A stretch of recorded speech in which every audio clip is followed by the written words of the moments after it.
South Park: The Stick of Truth is exactly what you would hope for from the original creators of the show. This is the first time the original creators of the series have been directly involved with the making of a South Park game. Hell, the whole thing was their idea. They approached Obsidian with the idea and the rest was history. I actually started playing this game before finding this out, and I was still amazed at how well The Stick of Truth was done. If you took out all of the gameplay aspects and just showed the cutscenes, this really could be a movie in its own right. No doubt someone on YouTube will do just that. So is the game worth a buy when you can just watch it on YouTube? Are the gameplay aspects worth the asking price? If you're a fan of South Park and are open-minded to non-traditional ways of doing RPGs, then I would say that this game is definitely for you. However, it won't be for everybody. But first and foremost though, all South Park fans should play this game, even if they're not big on RPGs. The original voice acting, the over-the-top story, the script is spot on. I'm not even a big fan of South Park. The only episode I can remember watching from beginning to end is the World of Warcraft episode, which I actually don't count because I think all WoW players watch that one. But I thoroughly enjoyed The Stick of Truth. I was grinning from ear to ear with every cutscene. If I wasn't dying of laughter, I was cringing at the over-the-top insanity that was being shown. I can't believe the kinds of things they would do to their characters here. There were so many I cannot believe they did that moments. I really think this game scarred me. There are so many images I can't seem to get out of my head. Even now, I am truly cringing about a couple things that happened. An actual fan of South Park would probably get more references than I would, and might not have cringed so hard. Although I could be completely wrong because I talked to a fan of South Park about a couple things in the game, and he had just as big of an oh my fucking god face as I did. Although there were a lot of scenes I didn't get because I didn't know what I was looking at. He had to explain some things to me. Case in point, this right here. This looks like a regular closet, but there's something in here that only a South Park fan would get. I saw this and had no clue what it was. After he explained it to me with a couple YouTube clips, I was rolling on the floor laughing at the side of this thing. This game is so over the top in its storytelling that it even makes fun of the fact that it's an RPG. It's an RPG that makes fun of RPGs. It never takes itself seriously. Hell, the kid that you play never says a word, and the game brings attention to this fact multiple times. Just be back before it gets dark. Yeah, we love you too. It is a very funny game, and I genuinely feel bad for the countries that have to play the censored version. Even though the grand total amount of time that they are missing is only about 40 seconds, the scenes are no more than 5 to 8 seconds each, so it really is a fair bit of lost experiences for these guys. However, the images that they put in describing the missing scenes are pretty funny in their own right. But let's say that you picked up The Stick of Truth just for the gameplay. I have no idea why you would do that. I totally grabbed this knowing that I did it for the laughs. But let's say you're just watching this review purely to find out if the Stick of Truth's gameplay holds up to the script. I'm going to be the first to tell you that unfortunately they don't.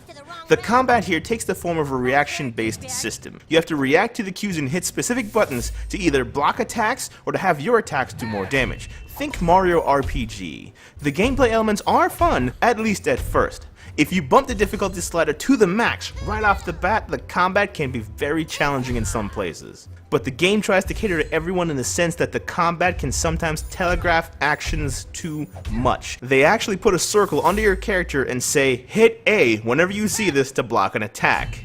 This caused me to stare at my character's feet, waiting for it to show up so I can block said attack. However, I will say if you're not used to this mechanic, like at the start of the game, you're going to take a fair amount of damage and probably die a lot.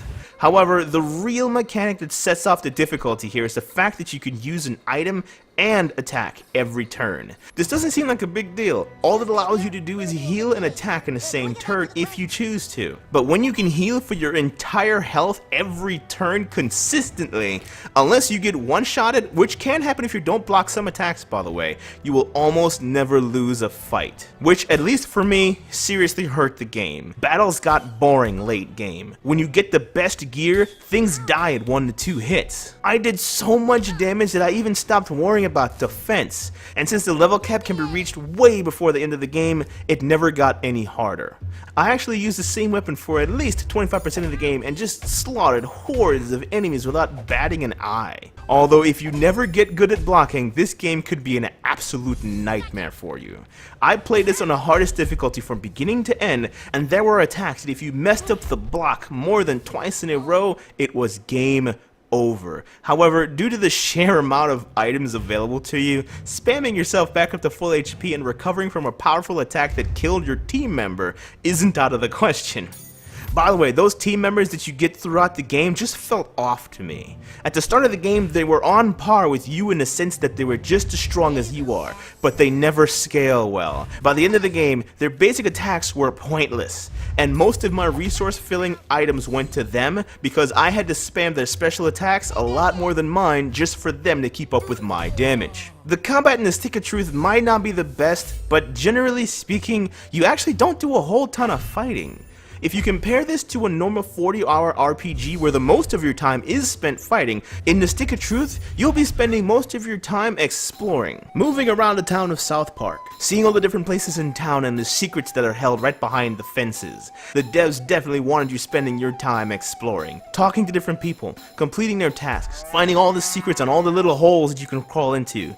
The game is filled head to toe with different things to find and collect. There are so many different outfits, weapons, hair, glasses, costumes. Combat is by far not the main focus of this game. Exploration and discovery and the characters are the main points here and is where all the love was put. I only have 2 real complaints with the Stick of Truth. The first is the only reason why anyone should ever get stuck.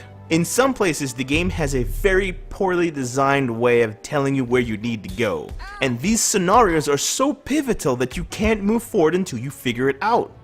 I had to look up some Let's Plays to see exactly what I was supposed to do. However, I can only think of 3 spots in the entire 20 hours of this game where this became an issue. So when in doubt, Google it. Just don't ruin the experience for yourself. This is a cutscene heavy game after all. The second is the fact that there's no replayability here unless you're going for achievements. To get all the achievements, by the way, you need to beat this game at least twice, maybe even 3 times.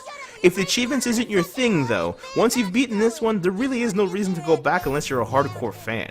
So getting this one off Gamefly might not be a bad idea if the price tag isn't worth it to you. However, if you really didn't see this one coming, you're probably slow in the head.